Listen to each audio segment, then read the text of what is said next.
कासराभर दिवस वर यायच्या आधी शेवंती अक्कांनी 10-20 भाकरीची चवळ चुलीच्या कट्ट्यावर ठेवली आणि तिच्याकडे बघून 4-5 चिपाडं चुलीत सरकवीत निराशेनं म्हटलं, ह्या भाकरीच्या चवडीवाणी जन्मातली 22 वर्ष चवड करून बसल्या ती. येईल ते वरीच या भाकरीवाणी सारखंच येतं या. त्यांचं बी डोळं उघडना ती आणि बाबासनी बी मनातली आडी कमी करूसी वाटना. सगळ्यांचं बेस हाय, पर माझा मातूर विचार कराया कुणालाच फावना.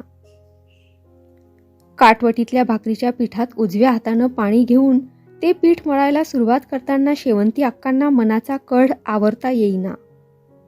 त्या पिठाप्रमाणेच सगळ्या भावनांचा चोळामोळा होतो आहे असं त्यांना वाटलं. मळून भाकरी घडायला तयार होणाऱ्या पिठासारखं आपलं मनही घट्ट होईल अशी त्यांची कल्पना होती, ती खोटी असल्याची त्यांना जाणीव झाली. भाऊ भाऊजाईंच्या संसारात आपला जीव रमला आहे या समजुतीखाली वडिलांच्या संगतीत सुखात आहे असं मानणारं आपलं मन आज एकदम बंड करत आहे असा त्यांना भास झाला. वैतागाच्या भरात घडलेली भाकरी धाप दिशी तव्यात टाकताना त्या पुटपुटल्या देखील. सारा जन्म नुसता चुलीत गेला. काळीच करपून धुल्ला झालं, पर कुणाला बी दखल घ्यावीशी वाटली नाही. आणि तसा विचार केला तर ते खरंही होतं. आजोबांनी लेकीला जन्मभर सुखाची सावली मिळावी म्हणून त्यांच्या समजुतीनं सोन्याचा धूर निघत असलेल्या घरात शेवंती अक्कांना दिलं होतं. टोलेजंग वाडा, नजर पोचेस्तोर जमीन जुमला, वाड वडिलांपासून पोराबाळांनी भरलेलं नांदतं घर आणि 4 माणसात नाव काढणारे पै पाहुणे अशी जागा बघून लेकीला दिली. या नादात आजोबांचा पाय जमिनीवर ठरत नव्हता. त्यामुळं सुखाचं गाठोड हाताशी आलं. याच आनंदात पहिल्यांदा शेवंती अक्कांनी सासरी पाऊल टाकलं. पण 4-6 महिन्यांच्या आतच नशिबाचा फेरा बदलला. ओठाशी आलेला अमृताचा घोट गमावणार की काय अशी धास्ती त्यांना बसली.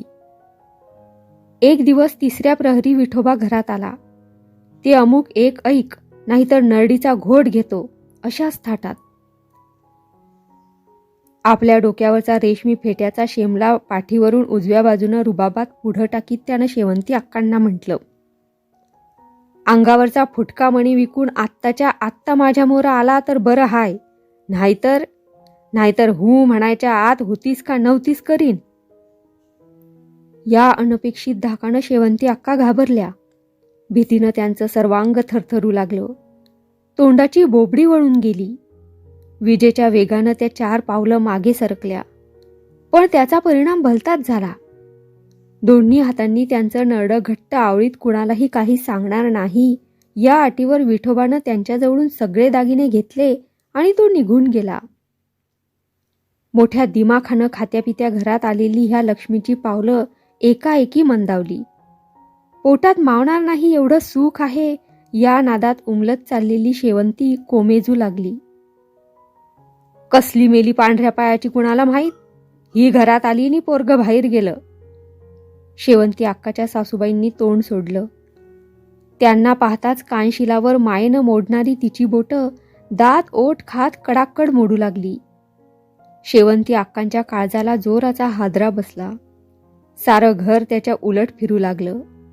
आणि मग एक दिवस आणिक एक ल्योकच हाय म्हणीन अन सांभाळीन माझ्या लेकीला अशा स्वाभिमानाच्या ग्वाहीबरोबर आजोबांनी शेवंती अक्कांना कायमचं माहेरी आणलं.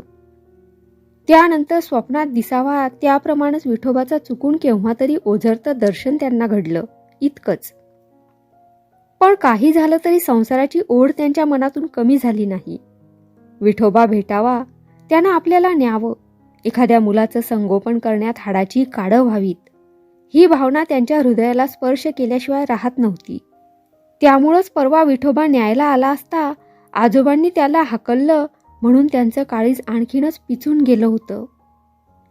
हातात हिरवा चुडा भरला आहे, अंगावर हिरवी रेशमी चिरडी आहे, गळ्यात भरपूर दागिने घातले आहेत, गालावर तीट लावली आहे, डोळ्यात काजळ माखलं आहे आणि तोंडावर लाज मावेनाशी झाली आहे. अशा नव्या नवरीच्या थाटात पहिल्यांदा शेवंती अक्का घरी गेल्या.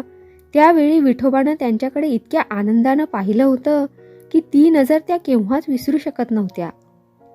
त्यांना तो हवासा वाटत होता आणि नशीब त्यांना त्यांच्यापासून एकसारखं मागं खेचीत होतं. मनाची आग विझत नव्हती. पोटात आगडोंब उसळला होता.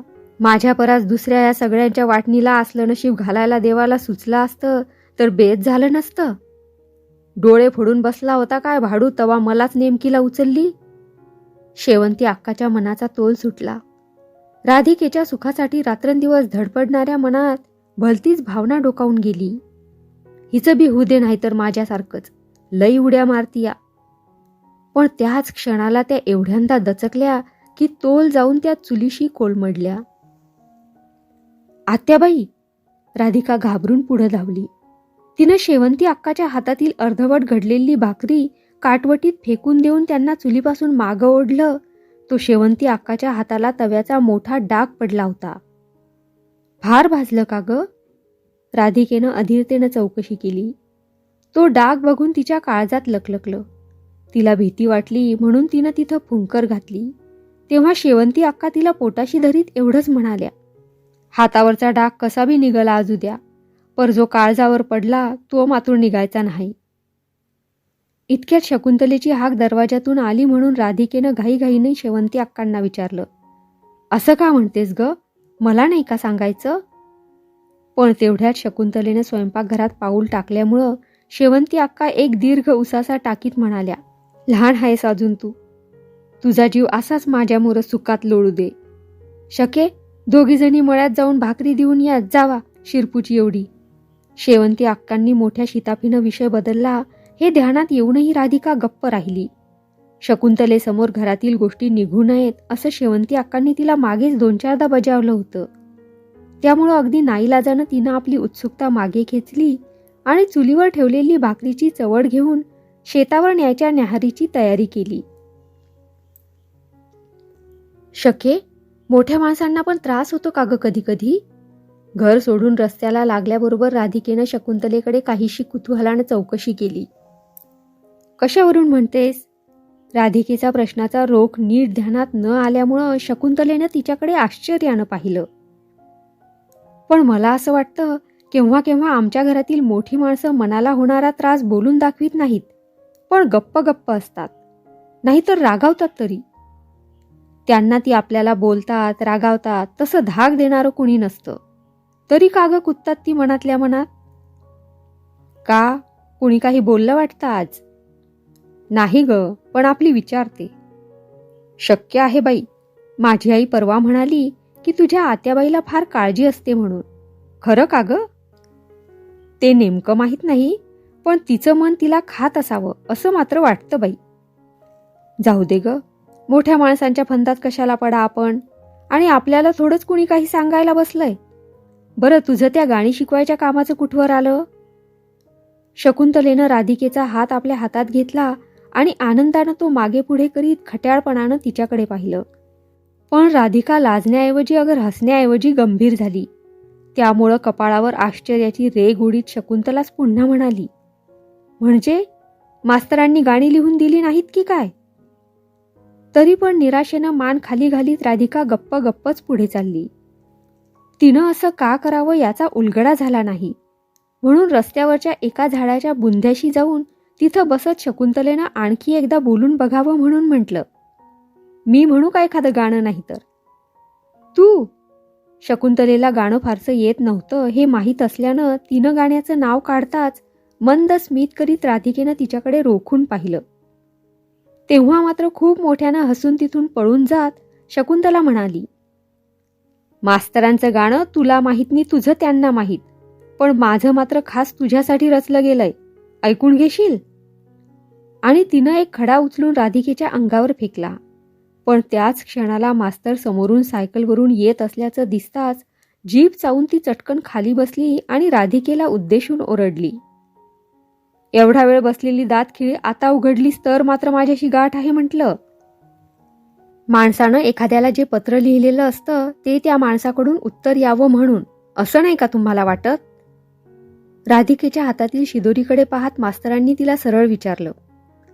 झेल्याच्या हाती 3-4 दिवसामागे त्यांनी तिला एक चिठ्ठी दिली होती, पण तिच्याकडून उत्तर आलं नाही ही गोष्ट त्यांच्या मनाला खटकली होती, आणि म्हणूनच तिची कधी गाठ पडली की तो प्रश्न विचारायचाच असं त्यांनी मनाशी ठरवून टाकलं होतं.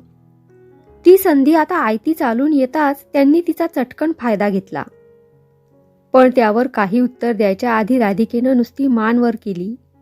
तिची आणि त्यांची दृष्टभेट होताच मात्र चटकन आपली नजर खाली वळवीत तिनं म्हटलं, सगळ्याच पत्रांना थोडीच उत्तर द्यायची असतात. का? माझं प्रश्न उत्तर देण्यालायक नव्हतं असं तुमचं म्हणणं? उलट मी असा प्रश्न विचारला होता की होय नाही हे तुमच्याकडून कळणं जरुरीचं होतं आणि आहेही. ते खरं, पण पण माझी समजूत होती की मी न लिहिताही त्याचं उत्तर तुम्हाला मिळालं असावं. राधिकेनं माथ्यावरचा पदर पुढं ओढला आणि शकुंतलेकडे नजर वळवली. पण तिच्या बोलण्याचा रोख मास्तरांच्या ध्यानात न आल्यामुळं ते गोंधळून गेले. त्यांनी काहीसं आश्चर्य व्यक्त करीतच तिला विचारलं, मी नाही समजलो याचा अर्थ. अगदी साधं सोपं बोलले मी मास्तर. न कळण्यासारखं त्यात काही आहे असं नाही मला वाटत. मग गाणी शिकवणार ना मुलांना तुम्ही? मास्तरांनी आपल्या पद्धतीनं या वाक्याचा अर्थ लावला आणि ते हसले. मास्तर, ते शक्य नाही. राधिकेनं खाली मान घातली. म्हणजे? घरची परवानगी नाही. राधिकेनं खरं होतं ते सांगून टाकलं आणि डोळ्यात जमा होत चाललेली आसवं मास्तरांना दिसू नयेत म्हणून बाजूला मान वळवली. पण मास्तरांच्या नजरेतून ही गोष्ट सुटली नाही. तुम्हाला रागवलं का कुणी त्याबद्दल? मास्तरांनी आपली शंका बोलून दाखवली तेव्हा खालचा ओठ दाताखाली घट्ट आवळीत राधिकेनं नुसती मान हलवली. पण आतून आलेला कड तिला दाबून धरणं अशक्य झाल्यानं तिनं अस्फुट हुंदका दिला. हे काय भलतंच राधा? राधिकेच्या दुःखाचा उगम न कळल्यामुळं मास्तर आश्चर्यानं थक्क होऊन गेले. इतक्यात शकुंतला तिथं येत म्हणाली, हे ग काय रडतेस होय? मास्तर, आज हिला काहीतरी झालंय बघा. दिवसभर अशीच आहे. सांगा तुम्ही काही. बघू तुमचं तरी ऐकते का? शके, गप्प बस हं. राधिकेनं पदरानं डोळे टिपीत शकुंतलेवर एवढाला एक एक डोळा केला. त्यामुळं मास्तर आणखीनच गोंधळून गेले. त्यांना कशाचाच उलगडा होईना आणि अधिक काही विचारायला त्यांचं मनही धचेना. शेवटी इथं फार वेळ थांबणं ठीक नाही या कल्पनेनं जातो मी असं सांगून ते निघून गेले. झालं आता ठीक. शकुंतलेनं थोडं रागावूनच राधिकेकडे पाहिलं. मास्तरांच्या देखत तिनं डोळ्यात पाणी काढायला नको होतं अशी तिची समजूत. त्यामुळंच ती तिच्यावर खूपशी चिडली आणि म्हणाली, माणसा माणसातील फरक कळायला देखील अक्कल लागते. काय म्हणाले असतील बरं ते तुझ्या या कर्तबगारीला? भित्री भागूबाई. शके, राधिकेला अजूनही हुंदका आवरत नव्हता. तरी पण मोठ्या जिकिरीनं तो गिळून टाकीत ती एवढंच म्हणाली, आपल्या जिव्हाळ्याची माणसं भेटली म्हणजे सुख जसं पोटात मावत नाही तसं दुःखही मावत नाही ग. असं आणि आपलं माणूस भेटल्यावर असं रडलं म्हणजे त्याच्याजवळ आपली शोभा झालेली शोभून दिसते म्हणायची. मग माणूस आपलं झालं म्हणून रडायचं त्याच्यासमोर? मला हे मुळीच खपायचं नाही. पुन्हा असं काही दिसलं तर थोबाडीत ठेवून देईन. राधिका शकुंतलेच्या या धमकावणीनं तिच्याकडे पाहतच राहिली. हळूहळू तिचे डोळे तारवटून गेले आणि गालावरचे अश्रू पुसट होत गेले. मला काय वाटतं हे तुला नाही ग कळणार. आजोबा, होय आजोबांनी नाही नाही ते बोलून घेतलं मला. राधिकेनं झालेली हकीकत थोडक्यात शकुंतलेला सांगितली. तेव्हा तीही थोडी गंभीर होऊन म्हणाली, रागावण्यापलीकडे मोठ्या माणसांना उद्योग काय दुसरा? जशी काय आमच्या वयाची अशी ही माणसं नव्हतीच कधी. जाऊ दे, त्यांच्या ते ध्यानात आलं पाहिजे ना. पण चल शेताकडे लवकर जाऊन परतू वेळेवर, नाहीतर आणखी. म्हणजे घराच्या बाहेर फार वेळ नाही मला राहता येणार इथून पुढं. राधिकेनं विलक्षण गंभीर होऊन असं सांगितल्यामुळं शकुंतला क्षणभर गप्प झाली. तिच्या या वाक्यानं तिला जणू निरुत्तरच केलं. तर मग चल अशीच माघारी. शकुंतलेनं काही विचार केला आणि शेताच्या बाजूला वळलेली पावलं घराकडे वळवली. त्यामुळं आश्चर्यानं तिच्याकडे पाहत राधिकेनं विचारलं, आणि ही भाकरी? घरी ने, कुणी भेटलं नाही म्हणून सांग. खोटं? मग काय करणार? नाहीतर म्हणावं मास्तर भेटले रस्त्यात तेव्हा मला काही न सुचल्यानं मी तशीच माघारी आले. अगदी खरं खरं ते सांग. शके. राधिका शकुंतलेवर चिडली. तेव्हा शकुंतलेला हसू आलं. तिनं तिचा हात आपल्या हातात घेतला आणि अवखळपणानं तिला आपल्याकडे ओढीत ती शेताकडे पळत निघाली. इतक्यात झेल्या मागून पळत पळत येत राधिकेला म्हणाला, इथं शिकवतीस गाणं? बाबा नाही तर आत्या, कुणी कुणी नाही इथं. जो प्रश्न राधिका जाणून बुजून टाळत होती तो तिची पाठ सोडित नव्हता. तिला नको होतं तेच पुढ्यात येत होतं, म्हणून ती पुटपुटली, माणसाला हवं ते मिळत नाही आणि नको ते सुटत नाही. त्यावर शकुंतला मोठ्यांदा हसली आणि म्हणाली, छे, चुकलीस. गाणं हवंय तुला, ते तुझ्यासाठी नसून मास्तरांवर इम्प्रेशन मारायला. पण ते तसे जमेना. शके, फाजीलपणा बद झाला हं. राधिकेनं शकुंतलेच्या पाठीत धपाटा घातला तेव्हा झेल्यानं तिला विचारलं, म्हणजे आम्हा पोरांच्यासारखं तुम्ही मोठ्या मुली पण मारामारी करता म्हणायच्या? आमची आई म्हणते पोरीची जात दंगा करीत नाही. त्यावर शकुंतलेनं उत्तर दिलं, पोरीची जात करील ढीग, पण तिला करू द्यायला पाहिजे नाही. तुला काय पाहिजे तेवढं बोल, बाकीची बडबड नको इथं. कोणतं गाणं पाहिजे तेही शिकवील. त्याच्या बऱ्या वाईटाची धणीन व्हायला मी तयार आहे. पण तिच्या या बोलण्याला विशेष अर्थ नव्हता. बोलून चालून त्या खेड्यातील मुली, मराठी 7वी पास झालेल्या, म्हणजे 4 लोकांनी कौतुक करण्यासारखी कामगिरी त्यांनी केलेली, 4 पुस्तकं त्यांनी वाचलेली, म्हणून इतर बायकांच्यापेक्षा त्यांची जीभ वळवळत होती. आहेत लहान अजून म्हणून घरची माणसं स्थळांच्या शोधात असली तरी लाडानं त्यांच्या भावनांना शक्यतो दुखावत नव्हती. त्याचा अर्थ त्या मनाला येईल तसं वागायला लागल्या तर ते कोणीच खपवून घेणार नव्हतं. उलट तशा वागण्यामुळं त्यांना घराच्या बाहेर पडायची बंदी व्हायला वेळ नव्हता, याची चुणूक राधिकेला पटली होती. पण शकुंतलेला अजून तसा अनुभव आला नव्हता, त्यामुळेच तिची जीभ थोडी सैल पडत होती. आणि तसं करता येत नव्हतं म्हणून राधिका खट्टू झाली होती. तिचं मन तिला खाऊन घेत होतं. घरातील माणसं वाईट आहेत याच एका भावनेनं तिला पोखरलं होतं. झेल्या तिच्या भावाचा, किसनचा अगदी लहानपणापासूनचा दोस्त, म्हणजे तिला भावासारखाच. अगदी लढिवाळपणानं तो आजवर तिच्या भोवतीभोवती करीत आलेला आणि तिनंही त्याचे लाड किसनच्या इतकेच पुरवलेले. पण आजोबांनी त्याला घराच्या बाहेर हाकलल्यामुळं त्याच्या इतकंच हिलाही दुःख झालेलं. आपल्यासाठी त्याला ही भयंकर शिक्षा झाली या कल्पनेनं 2 दिवस ती बेचैन झालेली. पण जीवाची घालमेल होऊन सगळं गिळण्यापलीकडे तिला उपाय सुचत नव्हता आणि त्यामुळं इच्छा असूनही मास्तर भेटले की खूपसं बोलायची तिची कल्पना पार मावळून गेली होती. आपणहून चालत आलेल्या संधीचा तिला अजिबात फायदा झाला नव्हता, त्यामुळे ती आणखीनच नाराज झाली होती आणि म्हणूनच शकुंतला कितीही म्हणाली तरी तिनं झेल्याची समजूत काढली. मास्तरांना म्हणावं की जो गाणी रचतो त्यालाच त्याची खरी चाल येते, ते शिकवतील तुला उत्तम, माझी खात्री आहे. तू जा आणि सांग त्यांना मी असं म्हणाले म्हणून.